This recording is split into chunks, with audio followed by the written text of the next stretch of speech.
Hi, I'm Helen. I'm the author of Wallsofsilence.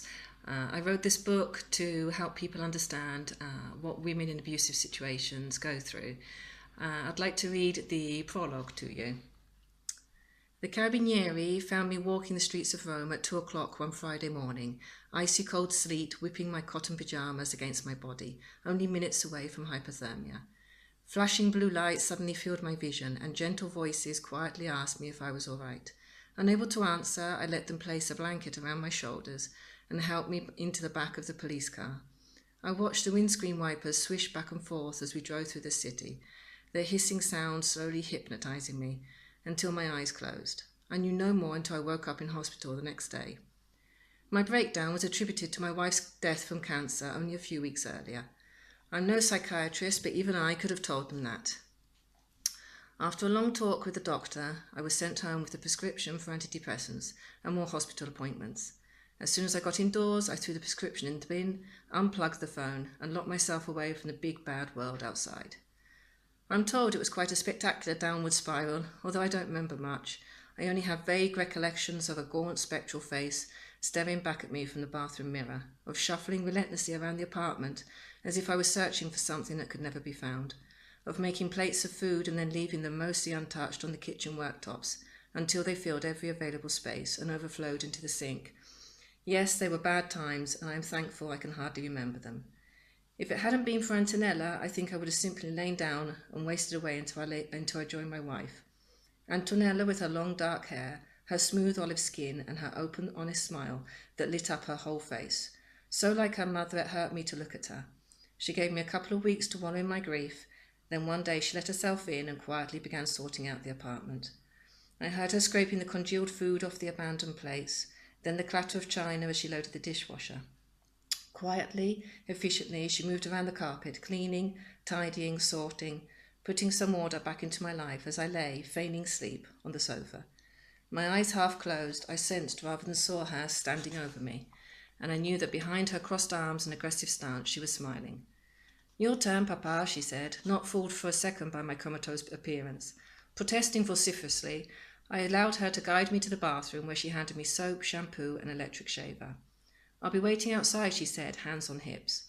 I closed the door and leant over the sink, already exhausted. I glanced up at the mirror and stared at the stranger before me. A thick, bristly beard peppered with grey covered his chin. There were deep black smudges under his emotionless eyes, and what was visible of his emaciated face was the colour and texture of raw pizza dough. "Not a pretty sight," I muttered, and set to work. Half an hour later I came out of the bathroom, looking and smelling a lot better. Antonella wasn't there, but I could smell a delicious aroma coming from the kitchen. For the first time in ages I felt hungry and my stomach grumbled its protest. "There you are, Papa. I was starting to get worried," Antonella said as I entered the kitchen.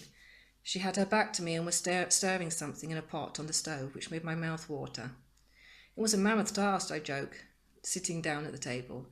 I noticed she had used her mother's best china and felt a sudden stab of pain in my chest. "You're looking more human now," she commented, turning around and staring at me critically as she brought the pot of food over to the table. She must have caught my pained expression as I stared fixedly at the plate in front of me. "I'm sorry, Papa, it was all there was," she apologized. "All the other plates were dirty." "It's okay," I managed to say, and then I realized that it was. I smiled. "Honestly, it's okay. Your mum said it was always to be used for celebrations. Well, that's what today is, a celebration."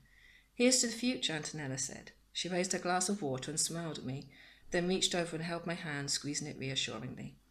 Her tender expression was so like her mother's that tears sprang to my eyes, and I suddenly found it hard to breathe. I blinked away the tears and stroked her cheek, thinking how lucky I was to have her. "Let's eat, I'm starving," I exclaimed, making us both laugh. It slowly got easier over the next few months.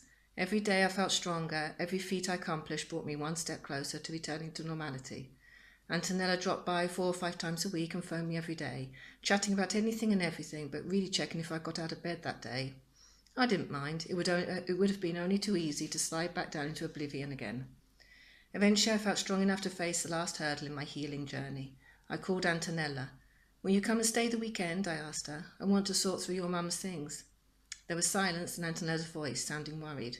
"Are you sure you're ready?" "No," I replied, "but if I don't do it now, I never will." "Okay, Papa, I'll be there Saturday afternoon," she promised. True to her word, the doorbell rang at 3:30 on Saturday. She gave me a hug and we stood there like idiots, feeling strangely awkward for a moment. "I've got a bottle of Pinot in the fridge," I said. "I think we're going to need it." The hardest part was going through her clothes. They still held the fragrance of her perfume, and as I closed my eyes I could picture her clearly. I buried my face in her favourite jumper and breathed in her scent, ignoring the tears pouring down my cheeks. "Papa?" I shook my head. "It's all right," I said, my voice muffled by the jumper. "Just memories of happier times, Anton." It was true. I could see images of my wife standing a little way away, half turned towards me, her black hair blowing in the wind. She was laughing at something I'd said, some stupid comment, but she'd found it immensely funny. I found myself grinning as I recalled the moment, crystal clear in my mind. At long last, almost everything was packed in boxes, ready to be stored at Antonella's house. Neither of us could bear to give the clothes to charity. Just the thought of seeing someone walking down the street in her things sent a cold shiver down my spine. Antonella was busy pulling shoe boxes and carrier bags out of the wardrobe, the last things we needed to go through before loading everything into our car. She opened each box carefully, checking its contents and sighing occasionally. "What's this?" she said suddenly. "A pair of shoes?" I suggested. "It is a shoe box, Anton." She glared at me. "No, I know what it is. No, this." She lifted an A4 notebook out of the box, its edges worn and torn, as if it had been handled many times. She opened it and we saw that the pages were covered in her mother's scrawling handwriting, page after page, filled from top to bottom. "My story from the beginning," Antonella read out loud. Her voice faltered. "The events, good and bad, that led me through my life all the way to you." She closed the book and handed it over to me. "I think you should read this," she murmured. I gently took the book from her and held it at arm's length, my heart thumping. I could hear the blood roaring through my head as I realized the enormity of the gift my wife had left me. I hadn't spoken her name since the day she died. It had been my only way of retaining some sort of grip on my sanity. I knew if I opened the book, I would hear her voice one last time as she told me her story. And I knew anything could happen to me if I read it. I also knew that I would risk even my sanity for that opportunity. "Maria," I whispered. I opened the book and my daughter and I started reading together. Thank you for watching and I hope you enjoyed it.